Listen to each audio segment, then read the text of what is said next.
Di geothermal di kita ini sudah banyak kan diubah menjadi listrik kan ya Mas ya, yang totalnya tadi saya katakan hampir 2.200 megawatt yang sudah terpasang running, ya.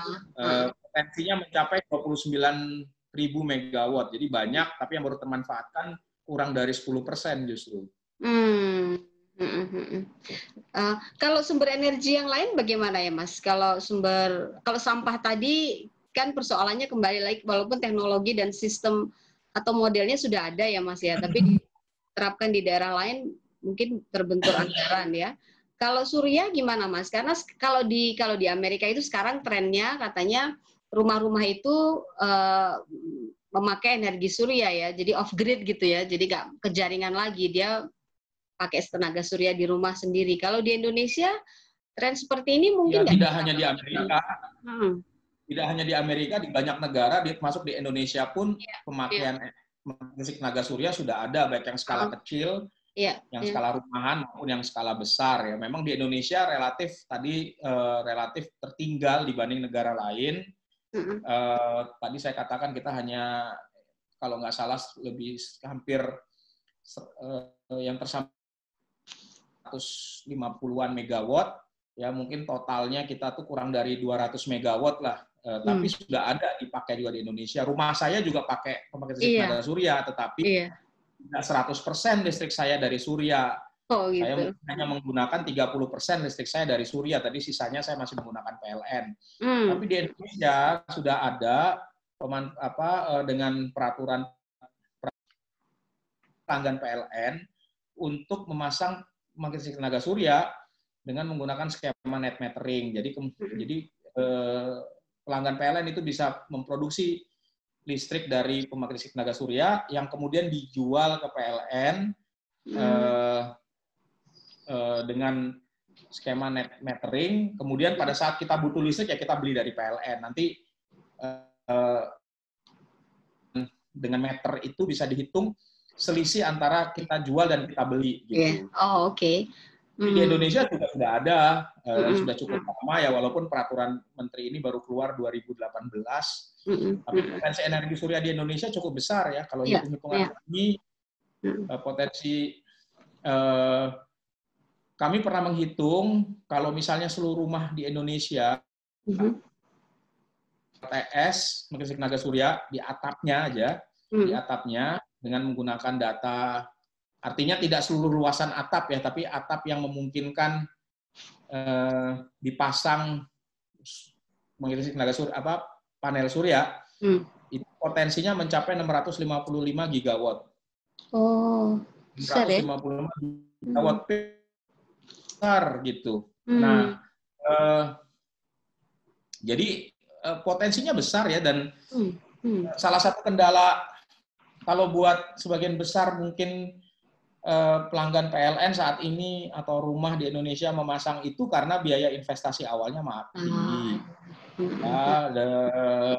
Tetapi teknologinya sendiri sudah cukup maju, ya, jadi tambah murah gitu. Tetapi memang initial cost, capital cost-nya mahal gitu ya. Buat rata-rata penghasilan orang Indonesia ya cukup tinggi gitu ya. Tapi di jangka panjang kan dia lebih murah ya Mas ya, kalau untuk jangka panjang. Ya kalau kita menghitung usianya 25 tahun, lifetime 25 tahun sampai 25 tahun, ya kita bisa dapat listrik gratis, paling dalam tanda kutip ya, itu selama 25 tahun hitung-hitungannya ya murah gitu loh. Ya, tapi kan kembali kita ya 25 tahun itu kan manfaat yang didapat, tapi kalau saya mau pasang saya harus keluar. Sebagai contoh rata-rata sekarang untuk 1 KWP itu kita harus kebutuhan investasinya 15 sampai 18 juta di Indonesia. Itu 1 KWP gitu. Dan 1 KWP itu rata-rata di Indonesia tuh dalam sehari menghasilkan listrik kira-kira 3,5 sampai 4 kWh per hari, ya. Ya kalau sekarang kebutuhan listrik di rumah kita seharinya 4 kWh 4 kWh ya 1 kWp cukup, tapi kalau lebih dari itu ya harus lebih besar ya. Jadi rata-rata kalau rumah di perkotaan yang konsumsi listrik per harinya 10 sampai 15 kWh, ya paling tidak dia harus pasang sekitar 3 sampai 5 kWp, artinya investasinya gede banget ya. itu sampai 50 sampai 80 juta gitu untuk sekali pasang. Gitu. Nah, ya mau atau tidak gitu pilihannya kan orang mengeluarkan 50 juta di depan gitu untuk pasang teknologi ini. Kalau Mas Fabi sendiri melihat masa depan pengembangan energi EBT ini bagaimana di Indonesia, Mas? Bauran itu yang 23% tercapai 2024, Mas? Ya, kalau kita lihat dari pertama sumber daya energi terbarukan banyak di Indonesia ya. Kedua, teknologinya semakin kompetitif ya. Ketiga, saya kira masyarakat kita juga semakin terhadap dampak lingkungan dari penggunaan energi, sehingga ada kebutuhan untuk berpindah ya dari energi kotor ke energi bersih, dari energi fosil ke energi terbarukan. Itu kan sudah muncul. Dan tentunya dari sisi kemampuan dan daya beli kan Indonesia ini tumbuh. Kita sudah jadi negara middle income country lah sekarang. Tadinya low income country, low middle, sekarang udah jadi middle income country. Artinya pendapatan masyarakatnya juga naik. Nah, kalau kita lihat faktor, kemudian ada faktor-faktor internasional seperti ancaman perubahan iklim dan lain sebagainya. Jadi kalau kita melihat semua faktor-faktor itu, maka rasional adalah mengembangkan energi terbarukan sebesar-besarnya. Gitu. Baik itu dilakukan oleh PLN atau kita sebagai pengguna energi juga memprioritaskan energi terbarukan. Jadi kalau kita melihat berbagai aspek itu, saya kok positif atau saya cenderung ini ya optimis berkembang gitu di Indonesia. Pertanyaannya adalah seberapa cepat dia akan berkembang. Nah, ini tentunya ini yang susah dijawab karena ada faktor-faktor lain yang mempengaruhi. Nah, tapi belajar dari pengalaman negara lain, keberhasilan pengembangan energi terbarukan itu kan sangat bergantung juga dari kebijakan pemerintah. Ya, bagaimana pemerintah memprioritaskan, bagaimana pemerintah itu memberikan stimulus, insentif, memberikan dukungan, dan lain sebagainya. Jadi saya kira ke depan ini masih diperlukan dukungan pemerintah untuk mendorong misalnya investasi energi terbarukan di Indonesia. Kalau kita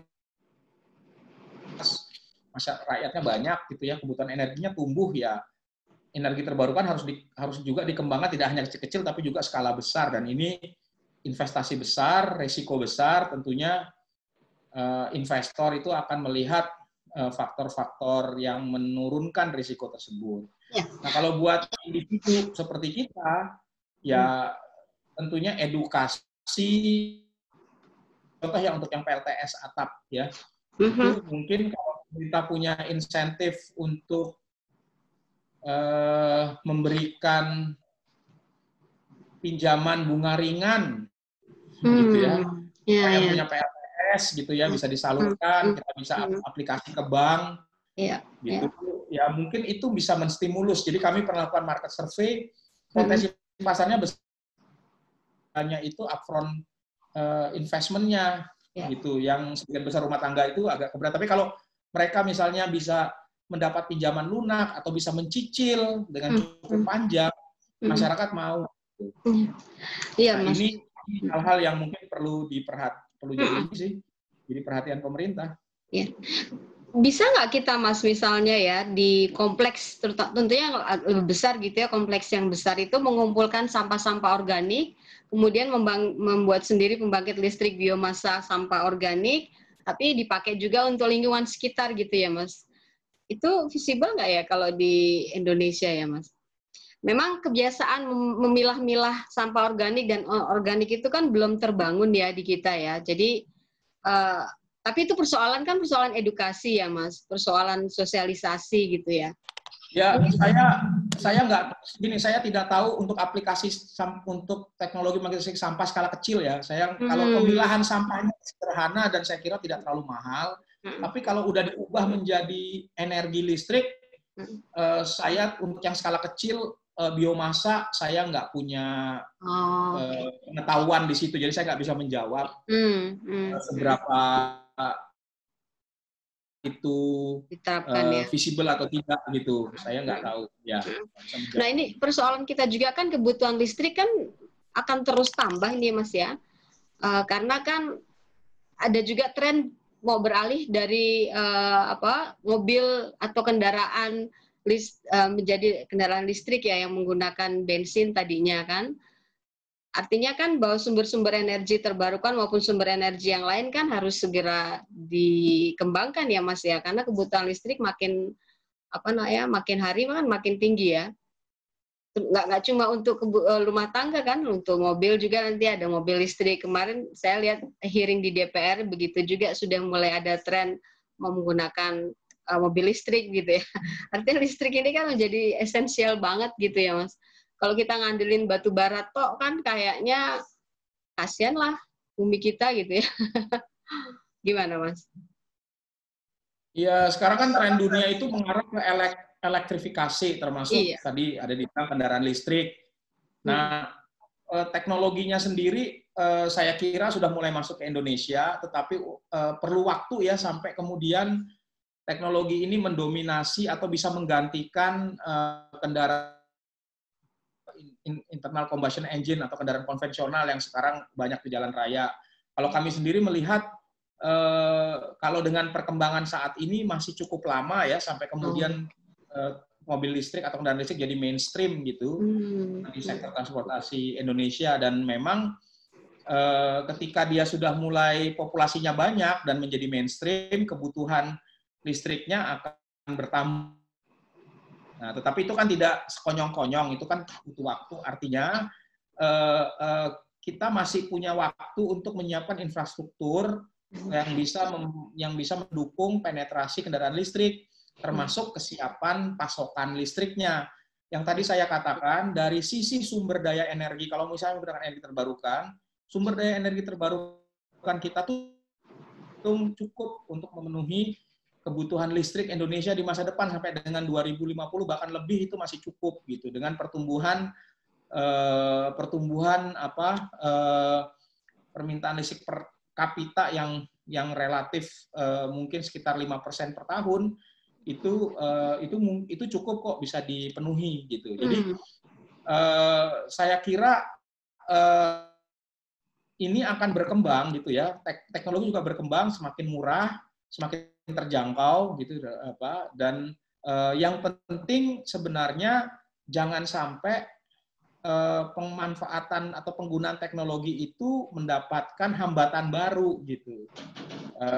Apapun alasannya ya. Jadi misalnya kalau saya pasang PLTS itu dipersulit, ada orang mau pasang PLTS dipersulit karena harus menunggu meteran tersedia dan meterannya ini disediakan oleh PLN gitu ya. Dan ini yang sekarang kita lihat terjadi misalnya di beberapa tempat, orang mengeluh, kok saya menunggu meter dari PLN ini udah sekian bulan tidak dapat. Nah, kita nggak tahu apa alasannya PLN, saya nggak tahu. Dari beberapa komunikasi yang kami miliki, ada orang-orang yang memasang PLTS itu mengeluh karena mereka butuh waktu sekian bulan ya hanya untuk mendapatkan sambungan dan karena alasannya meternya tidak tersedia. Ya ini juga jadi kendala kan, hal-hal seperti itu gitu. Tapi bukannya swasta ya Mas yang menawarkan ini, harus PLN Mas kalau di rumah-rumah itu PLTS untuk rumahan. Ada swasta kan Mas? Meternya harus PLN, bukan perangkatnya. Perangkatnya saya bisa beli, saya bisa pasang sendiri bahkan. Iya. Tapi kan kalau tersambung dengan PLN, meternya harus PLN. Kan peraturannya begitu. Kan nggak bisa saya beli meter sendiri, masang sendiri, nanti saya sambung. Kan nggak bisa begitu ya, ada aturannya. Jadi hal-hal seperti itu mungkin ya perlu jadi perhatian sih. Tapi saya nggak terlalu khawatir ya bahwa kita listrik naik. Ya sepanjang insentif ekonominya tepat, saya kira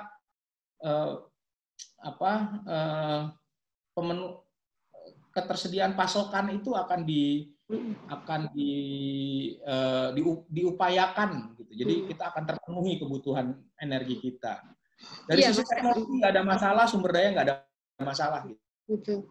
Ya, kayak energi dari angin itu kan seharusnya kita berlimpah juga ya, Mas. Kan laut kita kan luas gitu ya. Kalau itu dibangun di lepas pantai gitu, angin-angin itu dimanfaatkan untuk energi. Bisa. Indonesia punya angin, tapi Indonesia itu ada di negara tropis yang sumber anginnya berbeda dengan negara subtropis. Kapasitasnya berbeda. Kita ada, tetapi tidak di semua wilayah Indonesia cocok untuk dipakai teknologi angin yang ada sekarang. Gitu. Jadi sekali lagi teknologi itu kan harus dihitung keekonomiannya begitu. Jadi yang harus dilihat tuh kalau saya pasang turbin angin di satu lokasi, apakah dia bisa menghasilkan energi yang kemudian energi itu bisa mengembalikan investasi saya. Nah itu perlu untuk dipahami juga oleh masyarakat, dan saya kira dalam perencanaan energi ini yang dilakukan. Jadi ya kita punya angin tapi tidak sebanyak potensi angin misalnya kita bicara di Eropa, di Amerika, dan tidak semua wilayah Indonesia tuh punya kantong-kantong angin yang cukup memadai gitu secara.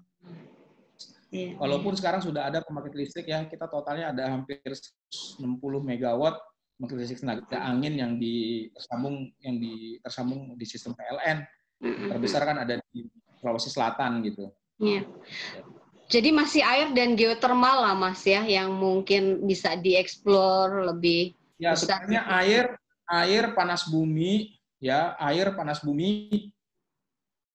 surya itu yang karena surya itu hampir seluruh Indonesia ada kok potensi surya. Biomasa ada potensinya, tapi yang menjadi tantangan saya kira mendekatkan sumber